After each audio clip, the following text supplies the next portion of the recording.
All right, welcome everybody. You are here for today's CV and Caffeine, and we've got two amazing guests with us, and we're going to be talking all about the KPA graph, how we use it, and frankly, wherever the road leads us past in that conversations. My name is Liz Landry. I am your KW Talent Community Leader, and I am your host and facilitator today. And we are joined by Nancy and Vince. So, Nancy, Vince, tell us a little bit about yourself to give everyone some perspective on the conversation and kind of where you're coming from as we begin to get into this. Nancy, we'll start with you.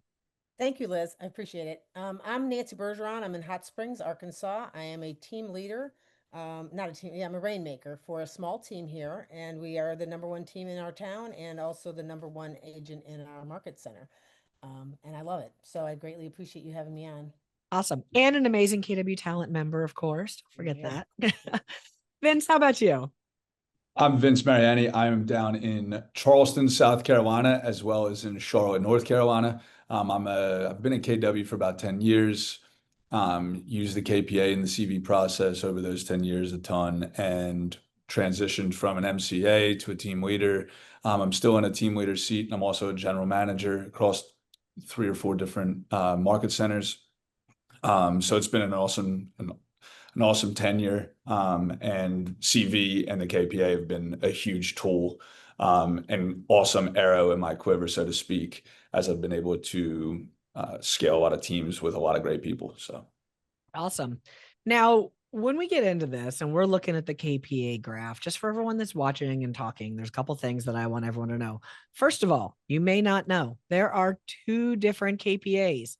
One's called the personal report, one is called the job fit report. For the sake of most of the conversation today, we're going to hang out in that job fit report conversation. Why? It's simply more in depth. The personal report, when you do the job fit report, the full 1 hour, it does come with it as well. So you can see it. But the challenge is it doesn't give you the thinking traits and it doesn't match it against a role. And as we're going to talk to Vince and Nancy in just a second, you're going to hear that that's actually one of the first things they do is look at the role. So for the sake of today, if you've got your KPA handy and you've got it in your hands, grab that job fit report. If you're looking at KPAs and you say, wait, I want to go back and listen to this CV and caffeine session and I want to hold it against this KPA and look at it, get the job fit report. That's the one that's going to make the most difference. Personally, I only look at the job fit report. The personal report to me, like, I know why we have it. I get it, but it's just not in depth enough because to me, the most important part is the thinking traits. And so having that in the job fit report is like gold. Now, as we were doing our pre-interview, you guys both mentioned about using the KPA, looking at the graph, but saying, well, hang on, before we even really look at the graph, I'm going to look at a couple of other things. Nancy, what are you looking at before you even actually like get your hands on the graph of the KPA and start analyzing it? What are the things that you're looking for and kind of can you tell us why those are the things you're looking at in there? Well, depending on the role that I'm trying to fit, I try to find out if they have a high match for it or if the responsiveness is there, assertiveness. Somebody can be aggressive, communicative.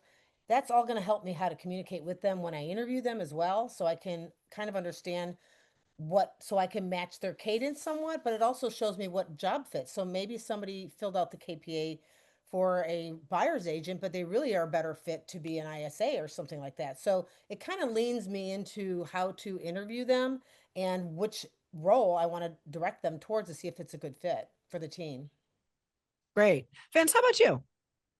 I use it very similar to Nancy, and I also look at it and I group off of the job match report. I'll group different types of roles. So I might look and see that this particular candidate has a lot of job matches in the administrative space, but maybe I'm hiring for a sales role, or so that's just going to show me a variance. So then a variance to me is a conversation. So I'm going to ask a lot of questions about what they want, how their personality has shown up in sales roles previously, as well as how they've shown up in administrative roles. If I see that that is the high grouping of matches, but maybe it's a decision-making role, like a leadership-based roles come up as the highest groupings for their job match, or more operational type roles or sales, right? So I look at that just to give myself a foundation as to where does their personality match from a role perspective.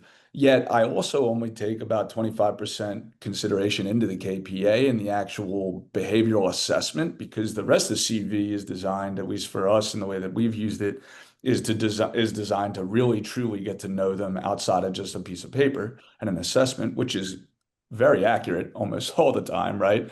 Yet then understand whether we can get them where they want to go. And I think that 75% of that conversation is really important as well. There's two really important things that you touched on there that I want to dig deeper into. One, you're only using the KPA as about 25% weight when you're making decisions and going forward. And you talked about the rest of the CV process. I think that's important to highlight because when we're only looking at the KPA and we're like, oh, well, Yeah. they're not a good KPA match. Guess I should just bypass them. Well, one, we don't actually know if that's the case or not because we haven't validated the KPA yet. And validation is crucial. And two, 20% of Fortune 500 CEOs don't match what their personality profile should be to be successful. And I mean, I'm just going to call it here. I think if you're a CEO of a Fortune 500 company, chances are you've done pretty well along the way to get that seat because what I know is none of us on this screen are doing that right now. And they don't match necessarily the personality profile. We have mega agents inside of KW and team leaders and OPs and people who are wildly successful in what they actually do that do not match the profile whatsoever on it. And so you said on there, it's a conversation. If they tend to group in these different things or they don't match, it's a conversation. So tell me what that means to you. When you see, let's say you're interviewing me for a role and I'm not showing up as a fit for that role, but I'm grouped in these other sectors. How might you breach that conversation? Where do you take it from there? Well, I love, sorry, No, I go ahead, love Nancy. how KPA, it has the questions you can ask them. You can have that conversation. Is this a fit for you? Does this sound like you?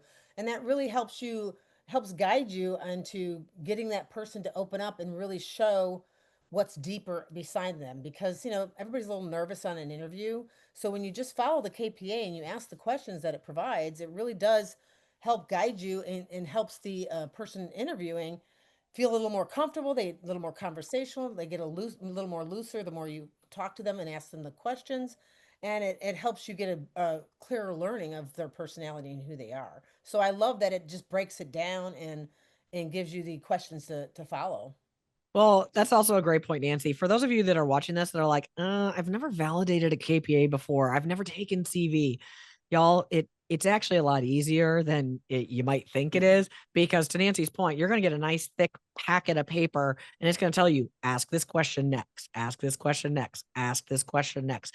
Yes, as you get better at it and more versed in it and you've had a lot of practice, you're going to change that up a bit. You're going to put some of your own flair. You're going to dig deeper where you see things. But if you've never done it, the best way to get started is just to start. Yeah. So, Vince, how are you doing that when you're grouping things together or looking at the KPA? What's that look like for you? Again, similar to Nancy, and I do absolutely use some of the questions, especially in those traits that there is a variance, right? In those not, what do they call them? Liz, help me out. The not fit or the job considerations. I think it's job considerations one. Yeah, where they're not a fit. Yeah, Mm-hmm. whether they're not a fit. So I'll use those questions for sure. Yet I'll also typically I tend to hire first. I operate out of a mindset of character than skill.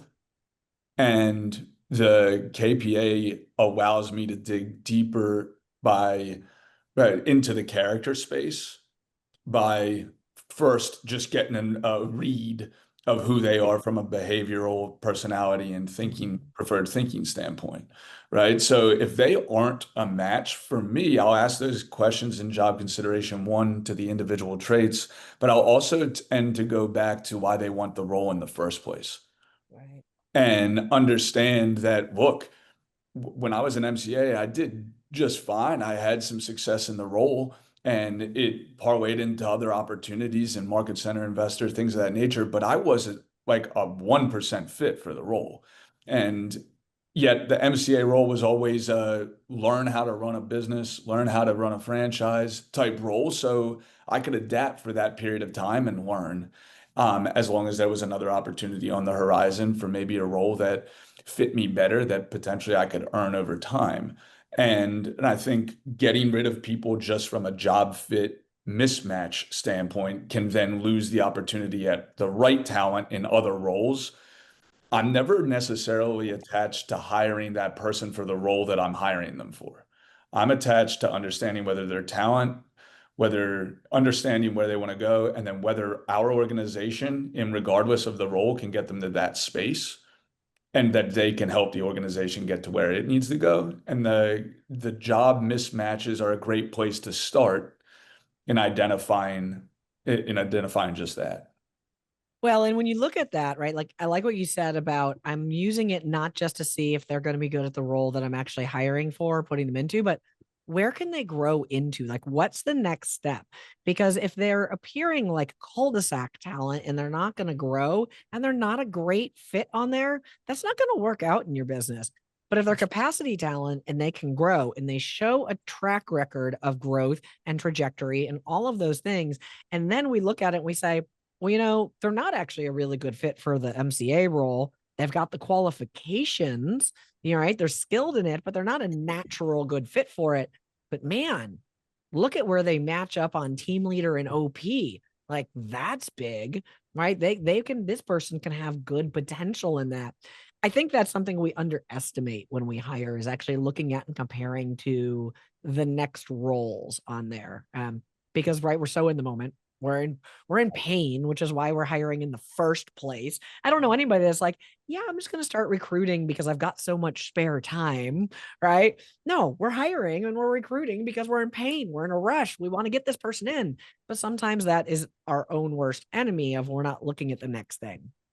Well, Now, and I love okay. what you said. I'm sorry, but one of the challenges with tenure on a team is that boredom exists, kind of a complacency can start to exist, and not having another opportunity or knowing where they can go then creates a challenge with tenure when tenure is what we all are kind of searching for on that original hire date. Like we want them to stay for as long as possible, right? We don't Mhm. want to be in this hiring cycle. So we started to change our mentality around, okay, well, if we know opportunity in the future is really important to people, especially the generations in the workforce right now, and that just keeps on kind of pushing toward that reality.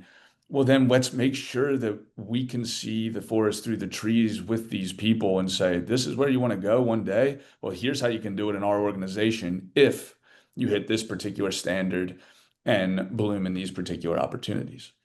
And what I Yeah. what I really love about the company as well is, look, I started as a solo agent. I didn't expect to be a mega agent. I just got into real estate and turned out to be good at it. Then my husband joined me, and then a buyer's agent, then a TC. And these tools, Keller Williams and the talent group, you offer so many tools and resources for us to That's right. succeed.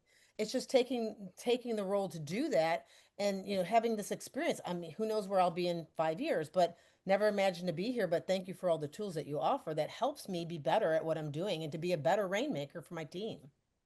Well, and it's the key is utilizing them, right? We have all these tools, but the key is, are we actually utilizing them? Nobody will utilize it 100%, but as much as we possibly can to actually make it work. Now, let's talk about favorite traits. What's a trait that you just look at in the KPA and it's the first one you look at when you get it? What's the one that you're like, I need to know this trait because this one's so important to me or my business or what I expect out of people? What's a trait that you particularly hone in on in the KPA for either of you? Mindset. I mean, their state of mind and their mindset and um, their daily life. If you've got to have somewhat of a positive attitude, and you have to have somewhat of a belief in yourself, and just someone who's personable and friendly, but also has a positive mindset. That's what I love about KW. They have such a mindset of helping each other grow and become better people and focus on the positive in the life, because everywhere you go, this business is tumultuous. You don't know one day from the next what you're going to be walking into. So if you can walk into it with the mindset of, this is going to be okay, we just got to get through this, it's a never learning process. That I would say is one of my first things I look at is their state of mind and their mindset. Vince, how about you? What traits are you looking for? Yeah. Yeah, I think character traits like that are super important, especially mindset. And then from a KPA specific standpoint, I definitely look at two traits. I look at responsiveness and adaptability. Mhm. Tends to be where my eyes go. Responsiveness, because I know that that's important to me. There's a bunch of statistics. There's a great book called Hug Your Haters, and it talks about the statistics of not servicing consumer requests in the expected time. And it decreases consumer loyalty by 61%. But when you do meet that expectation, it only increases consumer loyalty by 1%. So that's something we've talked a lot about. And to me, I've found that responsive individuals, sometimes we could define those individuals if they have high intensity, as we talked about it earlier, was passionate. Mine says uh, tends to react to problems at work with a high level of emotional intensity.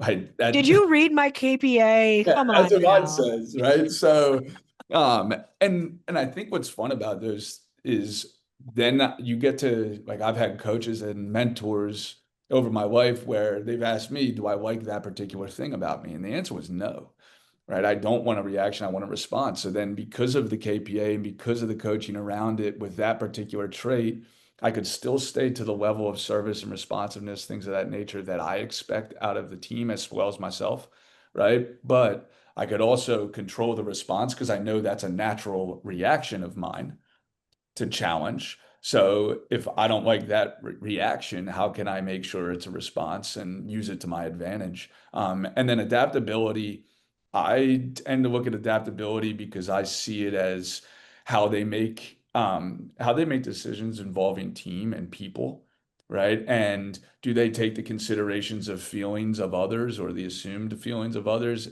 into consideration, or are they more black and white? Or are they somebody that says 2 + 2 = 2, and I don't care that or equals 4, and I don't care that your feelings are hurt about it, and I'm going to move forward? And that's that less accommodating type. And depending on the role, I'll look at that based on how I see the role and the service necessary in that role to the agent base or to whoever we're serving, and then hire around that adaptability as well. It's interesting when we look at that, especially the responsiveness, right? We were doing our pre-conversation before we started this and went live, and we were talking about responsiveness and intensity paired together because those two kind of mingle together. They influence each other. And a highly responsive person with a high intensity, depending on if the situation is good or bad, could either be a hothead or absolutely elated. But either way, you're going to know how they feel about a situation. And that can be volatile in a business, right? Like that can be volatile, especially if you have a highly assertive person who's got low adaptability. Like that recipe, when you start mixing it, is like sandpaper to problems. It's not good, but Right. I like those people. I like to hire those people, not because I like sandpapery people, but because I see it as passionate, right? Like those people tend to be really passionate about things. And I like people who are passionate about work, even when it's a problem, right? When they're passionate about a problem and when they're passionate about something, it's better than them just going, oh, well, it was wrong. And, I just don't care. Like, That's whatever. Right. Like, I can't work with that. I can work with passion, even though it bounces off the walls and it's sporadic and it's hot headed, right? Or it's in a bad mood that day, but it's passion, right? We can work with that. Now, adaptability is funny because I actually don't love adaptability in people. I like it's interesting that you say that.